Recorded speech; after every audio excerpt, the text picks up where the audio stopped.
Hey, sis! It's been a while. How've you been? Hey, Erica. Didn't expect to hear from you. What's up? Just want to let you know I'm getting married pretty soon. Seriously? Who's the lucky, or maybe I should say unlucky guy? You remember Paul? I introduced him to you some time back. Yeah, that Paul. Your boyfriend from way back. That Paul? Yeah, that very same Paul. The one I dated in high school. You're not serious. Do you really want to get married to that guy? How could you say that? Paul's not the old high school boy you knew back then. He's the president of a major IT firm now. You're kidding, right? That brainbox Paul, a president? Give me a break. How could you marry that alpha geek? Would you stop calling him a geek? He's way different now. I can't help it. He was always such a weenie. Cheap clothes, real bad taste.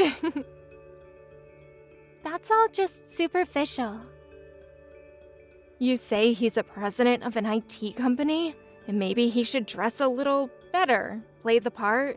You know what I mean. He should at least wear a suit to the office. The guy looks like some freelance at a mom and pop store.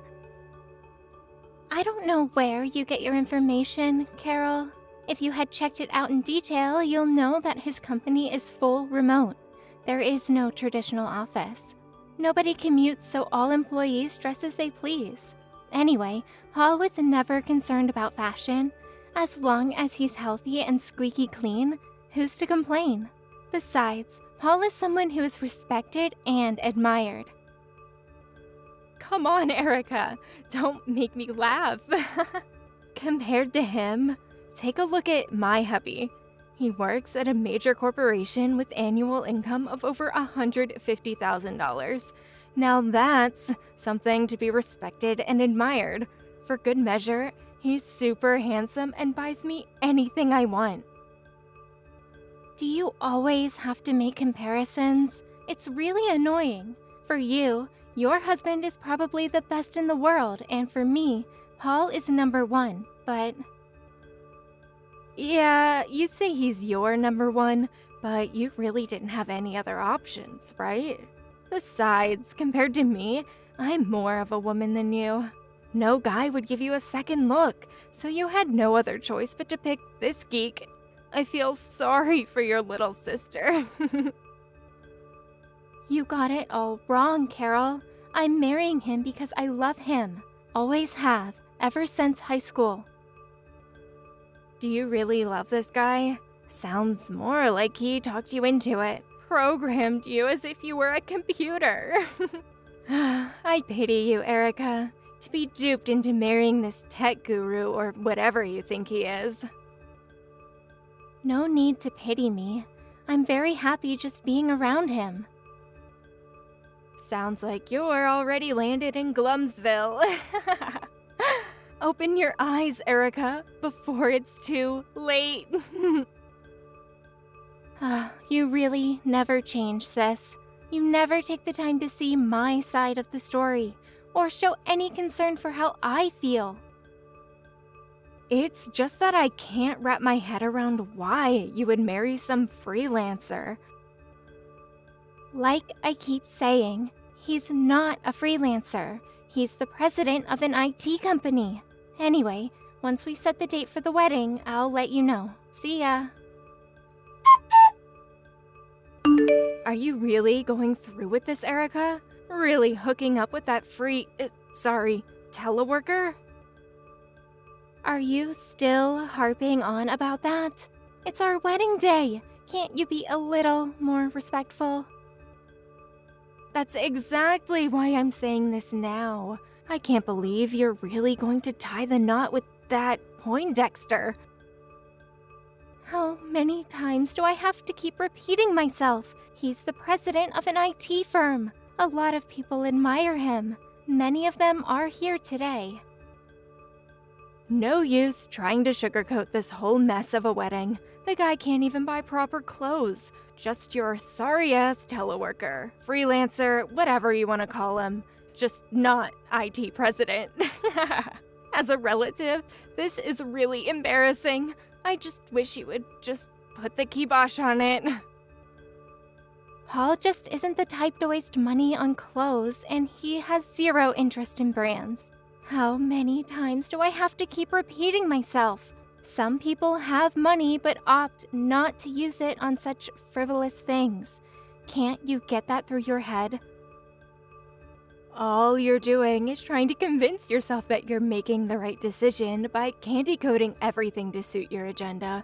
I bet in reality you're in debt, worried about what the future holds, on the verge of tears. Am I right? Wait, back up. What's this about debt? I don't have any debt. We paid for the whole wedding in cash, and we already picked out our new home. Then why are you guys having the wedding at this shoddy wedding hall? If he's this super-duper IT president that's admired by all, he would arrange for a real elaborate wedding, like at the Hilton downtown. What it all boils down to is that he could only afford to have it here at this ritzy little wedding venue. We checked a lot of places out, but in the end we picked this place because it was serene and beautiful. A friend of ours had a wedding here a few years ago, and we fell in love with it. That's why we decided on this place. Such a nice little story. Please, stop with the sarcasm, would you? I also hear that your husband was saying the same thing to Paul the other day. What's with you guys? Can't you accept how other people live? You've been acting this way all month, and then on the day of the wedding, you up the ante and start trash-talking us. That we're in debt, and that he's a no-good teleworker? I'm sick of it, to be honest. What I'm trying to tell you is for your own good. Nothing good will come of marrying a freelancer. Not that again. I'm sick of repeating myself. I gave you his business card, didn't I? His name's on it, the company name, everything, and you're still unconvinced. Has your brain been scrambled? It is kind of hot today.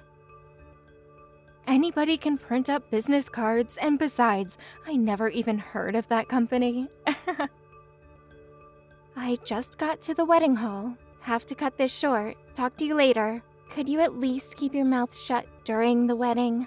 Blab all you want once it's over, but please, cut the cackle until it's over. You can do that, right?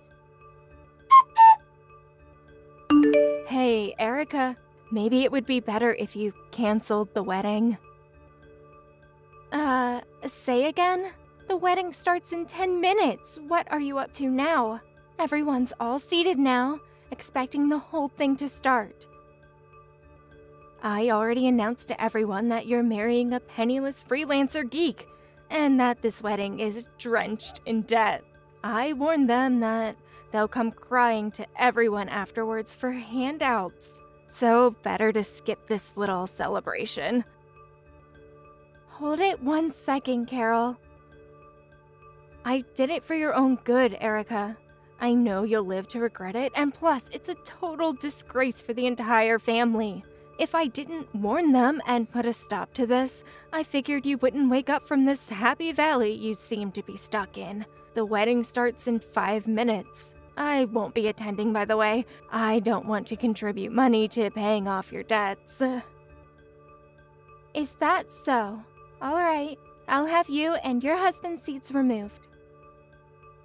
I'll let you in on a little secret. We're actually right outside the wedding hall right now. We just had to witness all those guests pouring out of the hall. It's gonna be one for the books. Whoever had a wedding with 0 guests. I warned you plenty, Erica. See ya. Erica, are you seeing this? I never expect this to happen. What am I going to do? Yeah, I heard you really pissed off one of Paul's major clients, the president of Apex Incorporated. Your husband works there, doesn't he? You guys came rushing into the chapel right in the midst of our wedding vows. I can't remember the last time I was so embarrassed. Could you talk to him? Tell him it was just a simple misunderstanding? I can't do that. You guys dug your own grave. You guys were totally out of line with him and getting kicked out of the wedding hall, trying to ruin our wedding. A self-inflicted death spiral if there ever was one. You really expect me to dig you guys out? You're barking up the wrong tree. But please, I need your help here, Erica. Please. If you don't help me, my husband's position at the company will be in jeopardy. He may even get fired. Apex Incorporated means everything to us. He was on course to become the next project manager. His entire career is at risk. This whole mess will turn our life upside down. Like I said, you guys signed your own death warrant. There's nothing I can do about it.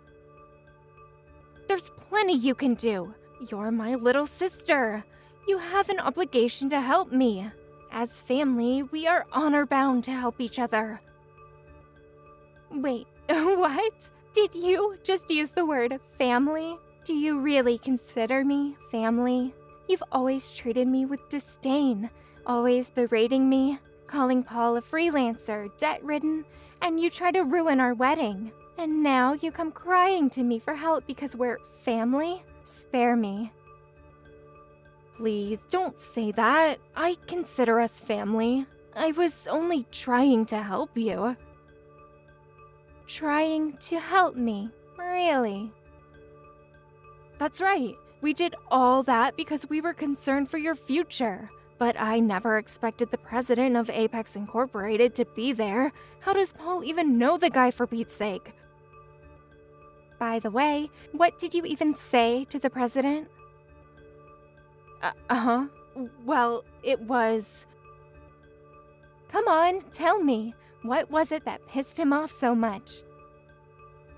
It was about... I was only trying to... That bad, huh? That you can't even tell me. I just told him Paul was a freelancer, a teleworker. Apparently he arrived late, and so I saw him at the entrance and stopped him. I warned him not to attend the wedding, that Paul was a mere freelance worker, that he was heavily in debt. Why the hell did you tell him that? But I was trying to... How many times have I told you that Paul is the president of an IT company? I thought all that was BS. I showed you his business card, had the company name on it, and you still didn't believe me. He just laughed it off, so I accused him of being in the same league as Paul, and that he must be a freelancer geek like him. That seemed to piss him off. That's when my husband came out of the bathroom and saw the president of Apex Incorporated standing there, red-faced. My husband was speechless, as you can imagine. He immediately reprimanded me for angering the president of his company. And then what happened? My husband got down on his hands and knees to apologize, saying it was all a mistake. He pulled me down and forced me to beg for his forgiveness. And what happened next? He then turned to us and demanded that we apologize to you and Paul. And then? We were going to apologize and burst into the chapel, and that's when we got kicked out. Who wouldn't kick you guys out? Barging in like that? Stumbling over the pews? What a total mess you guys made! Why couldn't you just wait until the ceremony was over or after the reception? Why then and there? I can't comprehend your actions. Could you please put in a good word? Please? I suggest you figure it out yourself.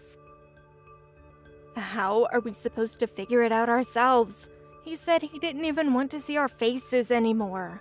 Only way to contact them is at the office. We never got his personal info. Your husband works there. Go through the proper channels, make an appointment for a meeting. Just don't drag up into a mess. Like I keep saying, you're my sister, for God's sake. Have a little compassion. We're family. We need to stick together. We're duty-bound as family to help each other when in need. All right, if that's your thinking, let me ask you this. When was the last time you helped me when I was in need? There were plenty of instances. Really? Okay, name one. And I want the details. There was the time, Can't remember, huh? You've always been like that. If you didn't get your way, you got all mopey and ill-tempered. But whenever I was in dire circumstances, you just sat back and snickered as if you were enjoying yourself. That's not true at all. I'll be sure to help you the next time you're in trouble. I think I'm officially getting dizzy. Let's cut this short. Goodbye. Excuse me? Why? You can't cut me off. We're not finished.